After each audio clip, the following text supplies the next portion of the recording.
So you can buy Chloe's book at all good bookshops, but she's now going to tell us all about it and not the Bone Zone. So Chloe. I was actually, I was asked, was actually to talk about brands. So I'll talk for a second about the Bone Zone and, you know, teenage masturbation, the usual things I'm asked about. One of the things I did want to start with, just before I do, I think it's really interesting at the moment that we have many conversations about racial equality, and we have many conversations about gender equality, and we have many conversations about racial equality, as we absolutely should. But when you consider the inequalities and disparities between generations, I find it really interesting that we've had no conversations about generation inequality, and that really riles people up, this idea that people have so much at the top seem so very unwilling to share it with people who, for the large part, have so little at the bottom. And it really upsets people if you suggest that on Twitter, this idea of people in their 50s and 60s perhaps distributing their wealth to people in their teens and early 20s who are not even their children. That seems to be controversial. But I think it's a conversation certainly worth having, because we've addressed racial and gender and sort of sex inequality, not fully, but we've done that quite a lot, and that's something we haven't even really approached, so I think that's an interesting question.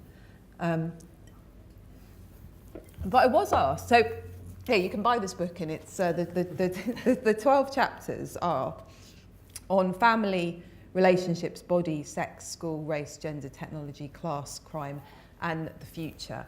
And I think it's a good book, obviously. Because it's the best. No, I think it's a good book. Because what I did, and I'm actually writing 2 more, and I've done a non-fiction as well, but I think what makes this book interesting, and I'm very proud of, is that I interviewed about 3,000 of Generation Z it was really about 3 to 4 years, and this book comprises of verbatim interviews with them. So rather than me kind of imposing this idea of what I think 15 and 16-year-olds are thinking, I said to them, well, what are you thinking? And some of the interviews took a day, and some of them took a year, and some of them are very funny, and some of them are incredibly heartbreaking, and some of them are incredibly disgusting. It was a really interesting experience to do that. So by all means, buy it in all good bookshops. But I was actually asked today to talk a little bit about my work with brands, because that's something that I've been doing a lot in Europe at the moment. It's something that I find really interesting. It's something that's kind of transforming very quickly. So a very quick history lesson. The notion of a teenager, like, sort of Generation Z, there's been teenagers ever since sort of time immemorial, but it isn't all that old. The notion of kind of the rebellious teenager who's in opposition to their parents, who's really born after the sort of Second World War, so the early 1950s. And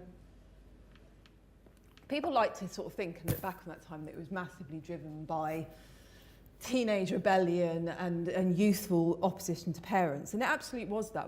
That was a symptom of the thing. But actually, what was really driving those things was Hollywood and advertising and the record industry and advertising and, of course, brands. And it is inconceivable to think how many billions and billions and billions of pounds the notion of a teenager has been worth over the last sort of 60 or 70 years.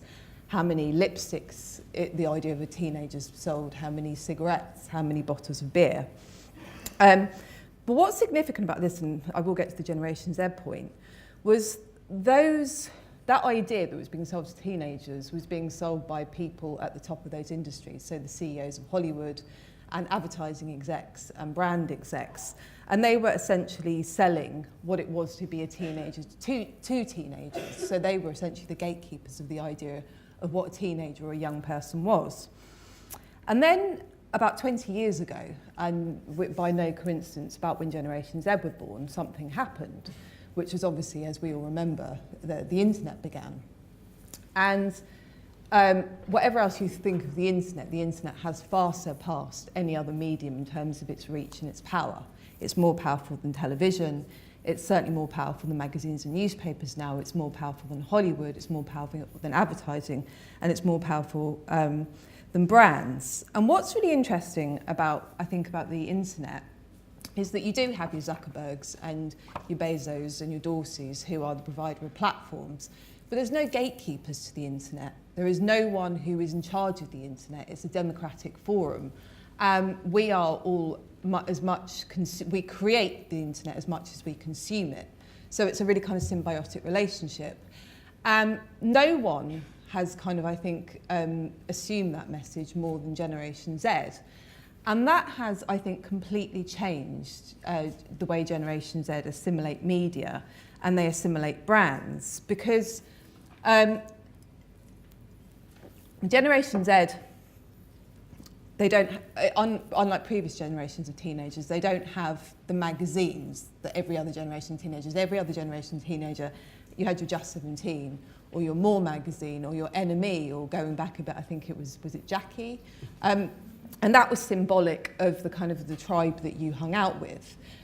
You had your water cooler television programmes that was sort of symbolic of every generation. So my memory doesn't go really much back before X Factor. But again, those are really defining points in teenage life. There's films, if you think about it, that are absolutely symbolic of the teenage years, whether you think about like The Breakfast Club in the 80s, I guess in the 90s, it was films like American Pie. But if you think about every decade, you had that kind of symbolic teenage film.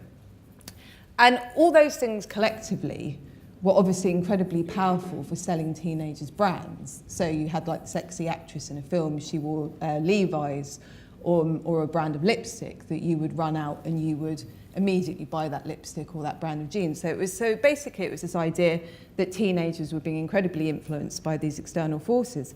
But basically Generation Z have kind of, in a sense, they've jumped over these influences because their biggest influence is the internet, and they are creating the internet for themselves. They are creating their content.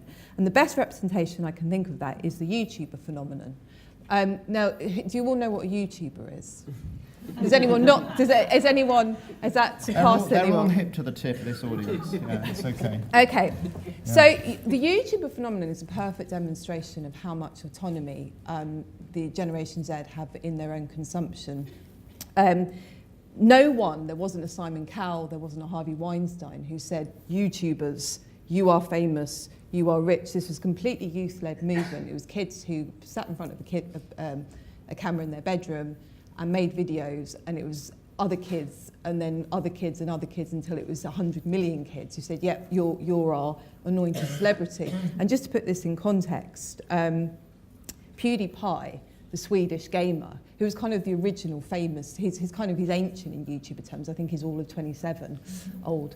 And he was the first sort of YouTuber phenomenon. And just to put this in context, he has about 100 million subscribers on YouTube, about 30 million followers on Twitter, and about 50 million followers on Instagram, the last time I checked. So in the context of that's the kind of numbers magazines and newspapers and television and films can only dream about. So obviously, because basically both the internet and the people of the internet, who these young people have snatched away all the power from Hollywood, from advertising, from brand power, it's made it incredibly difficult for companies and brands to sell to Generation Z, because all the places that teenagers once spent all their time, they've abandoned. They don't watch terrestrial TV. And I know we're being told that Love Island is a water cooler moment and everybody's watching, but in fact, their audience is about 4.5 million. That's nothing when you compare it to how many kids are logging onto YouTube, or indeed 10 years ago, how many people used to log on to the X Factor. So the work that I'm doing across Europe is brands going, how do we reach Generation Z? This is just not working. And I think it really, really is a challenge. And I realise I've gone over my time, so I'm going to give you 4 tips. Number 1, if you're a company or you're a brand and you want to reach Generation Z, the most obvious one is know where they hang out. So they are spending vast amounts of time, obviously, online, particularly on their phones. I think at last count, the average teenager checks their phone 103 times a day. So do not rely on old forms of media like magazines and television and cinema and so on, because Generation Z simply don't consume them. Number 2, if you're a brand or you're a company, You have to be aware of the fact that most of Generation Z, I think, now perceive themselves as brands. They are the social media generation. And whether they have 100 followers on Instagram or 100,000 followers on Instagram, they fundamentally, they see themselves as these brands. So when they consume services or products, they want to feel like this brand fits into their brand. And by fitting into their brand, will they put it on Instagram? Will they talk about it? Will they tweet about it? And I think a really good example of this was the Coca-Cola selfie. Even if you didn't drink Coke, when they put people's names on the can, people went out in their millions to find their names on the Coke can, their friends' names, and they did 3 things. They bought the Coke can, they took a photograph of the Coke can, and they put it on social media. So it was a free advertising campaign, and everybody had a really good time because they felt like they were part of this kind of advertising movement, so that was really clever. Number 3, I think it's finding, which is really important, the sweet spot between need and want. Generation Z are very into this idea of needs and wants. For example, all girls need tampons, but how do you get them to want Tampax over Lilettes? That's a really interesting question. Nobody needs YouTube. Most of Generation Z really want it and feel like they can't exist without it, so it's that kind of sweet spot between.